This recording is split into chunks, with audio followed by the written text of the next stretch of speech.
Muy bien, nos encontramos en la sede de la red de bibliotecas rurales en Cajamarca. Estamos con Alfredo Mírez, representante y director de la red, ¿no? Eh, bueno, gracias Alfredo por recibirnos aquí con algunas preguntas, esta pequeña entrevista. Y quisiéramos formularte, entre otras preguntas, ¿cuándo y por qué se funda la red? Bueno, muchas gracias para empezar. Am, bueno, sabes, tenemos ya casi 42 años de existencia, entonces hay todo un proceso muy largo para explicar lo que es y cómo funciona bibliotecas. Pero en relación a su nacimiento, pienso que una cuestión que hay que entender en cierta forma es el carácter cosmopolita de la población campesina. Muchas veces desde afuera se tiene la idea que la gente en el campo se limita a trabajar su tierra y criar sus animales y de ahí no pasa. Y es una mentira descomunal, porque el interés que hay en el campo por saber qué está pasando en todo el país y en todo el mundo, este interés muy vivo por informarse es muy fuerte realmente, ¿no? Y claro, choca con la carencia de los medios de información a la vez adecuados a la población campesina. Cuando Bibliotecas Rurales nace, suceden en el país y en el mundo, en América Latina en particular, una serie de acontecimientos. Hay que recordar que en el año 68 ocurre este golpe de Estado del general Juan Velasco y que deriva en una serie de cambios que involucran a la vez a la población campesina, como el caso de la reforma agraria unos años después, o de la reforma educativa. Y también los fuertes cambios que hay en la Iglesia Católica después de Vaticano II, y luego con la conferencia episcopal en Medellín en el año 68, hay una serie de cambios. El nacimiento de la teología de la liberación marcó también la actitud de la Iglesia y de sacerdotes en la relación con la población. Este bullir de cambios en el Perú implicó en consecuencia una fuerte demanda de información por parte de la población campesina. Para ese entonces, en Bambamarca, al norte de Cajamarca, se había venido publicando un pequeño boletín de 8 páginas, impreso en mimeógrafo, que trataba de resumir en cierta manera lo que pasaba en el Perú para accesarlo a la población campesina. Creo que fue un medio importante porque a la vez trataba de cubrir este vacío que había con el veto a la información de los medios masivos de comunicación en ese entonces, particularmente la prensa, aunque sabemos esa prensa no llegaba a la población campesina. Entonces este acercamiento, este medio que se utilizaba de la prensa popular, avivó esta necesidad de contar con respuestas y de conocer qué estaba pasando con el país. Pero esta demanda creció. Este boletincito que se publicaba los domingos y se vendía en la plaza de Bambamarca no bastaba. Pero también marcaba las formas de presencia campesina en la lectura. Como la gran mayoría de la población era analfabeta, era uno el que leía el boletín y un grupo grande que rodeaba al lector para escuchar qué cosa se había publicado. Incluso era comprado por gente que no sabía leer ni escribir, pero que lo llevaba a su casa para poder ser leído por el niño que ya estaba aprendiendo en la escuela.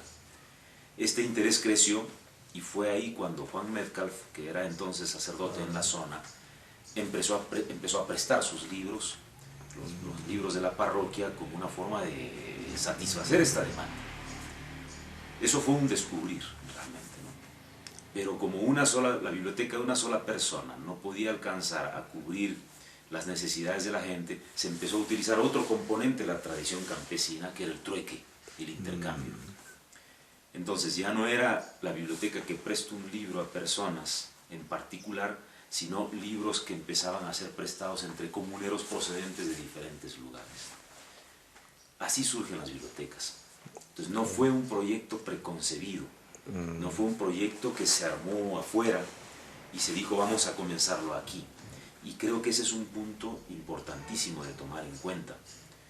Gran parte de los proyectos fracasan o fenecen porque no se sustentan en la propia tradición de los pueblos. No se adhieren, no se imbrican con la propia tradición de los pueblos. Creo que una bendición de esta organización ha sido tener a la propia población campesina como protagonista fundamental y real de lo que se estaba haciendo, pero también crecer como fruto de los propios procesos de la población. No impuestos, no bancarios, ¿no? Sino emergidos, surgidos de la propia gente.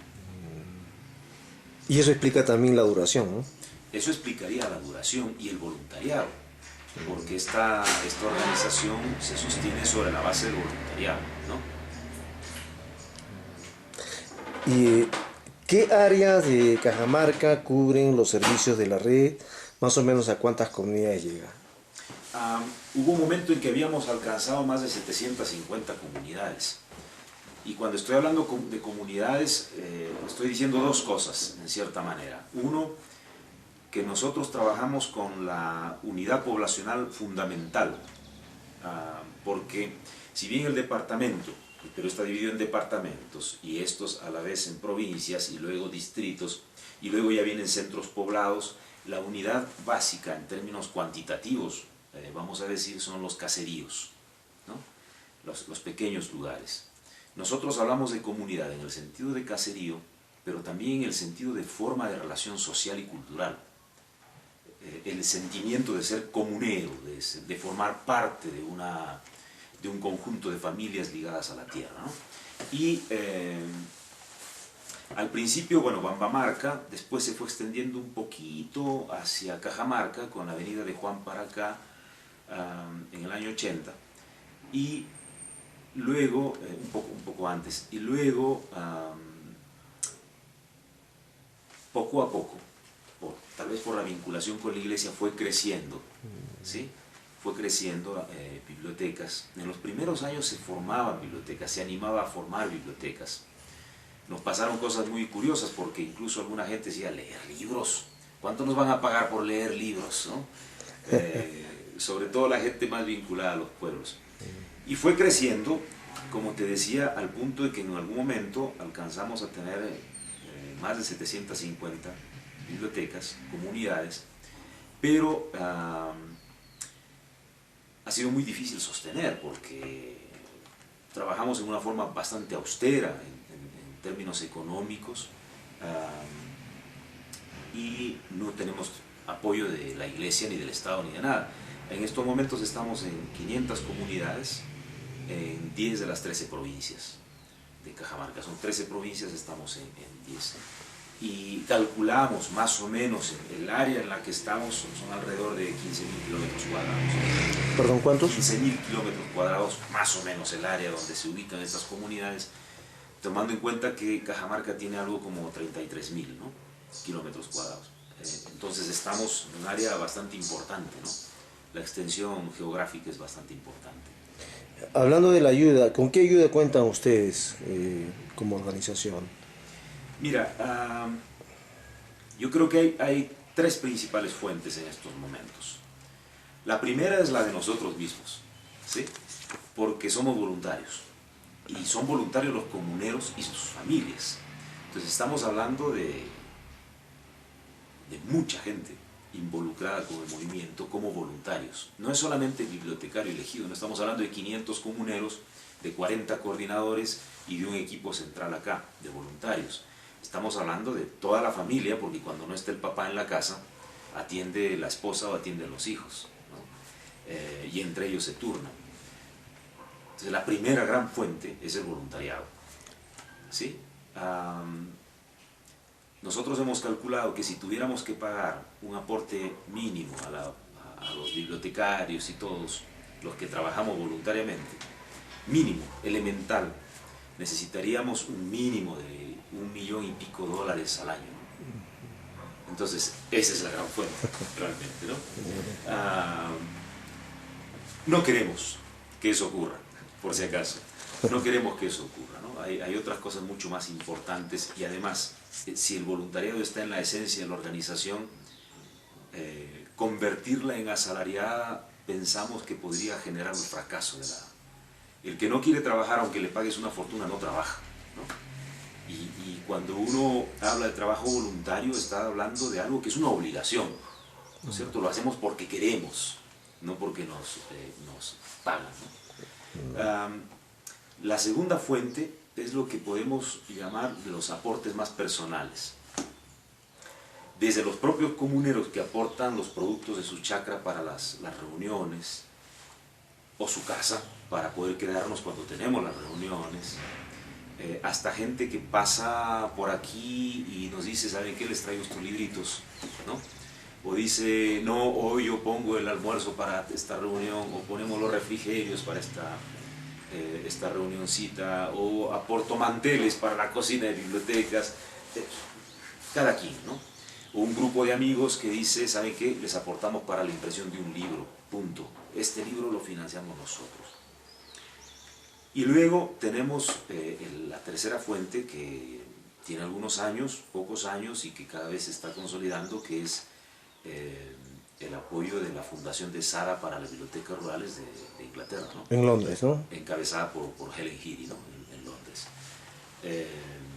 Que es un apoyo extraordinario para nosotros, no solamente en todo caso por la cuestión económica, sino por los vínculos amicales, casi familiares, fraternos que tenemos y sentimos con Helen, su familia y los compañeros y amigos que forman parte de esta asociación.